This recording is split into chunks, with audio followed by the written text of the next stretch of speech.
Hi everyone, welcome back to the channel.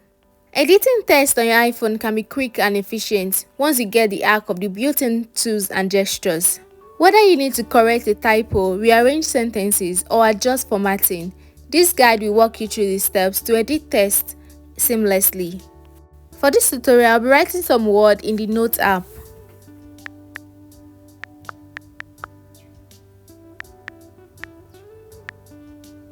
The first method is to select text. Place your finger on the text you want to edit and hold until the magnifying glass appears. Next is to move the selection handle to highlight the text you want to edit. Drag the yellow handle to expand or shrink the selection. Here you will see the option to cut, copy or paste. Copy is to duplicate the text, and cut is to remove the selected text and copy to the clipboard. Paste is used to insert the copied text. While typing, quick type suggestions appears above the keyboard.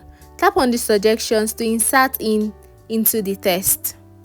You can also use the suggested word to correct misspellings or complete words faster. You can also undo and redo. Shake your iPhone and select undo to revert the last change. And to redo, you shake again and select redo to restore the change you just undid.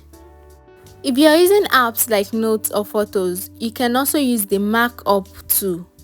Tap on the Mark Up icon that looks like a pen and use the tool provided to highlight, add text, draw on the document, add stickers or add shapes.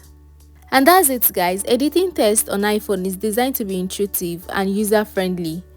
By mastering these tools and gestures, you can effectively manage and edit your text, ensuring your messages and documents are always accurate and well formatted. Thank you so much for watching this video. If you found it helpful, please like, comment and subscribe, and I'll see you in our next one. Bye bye.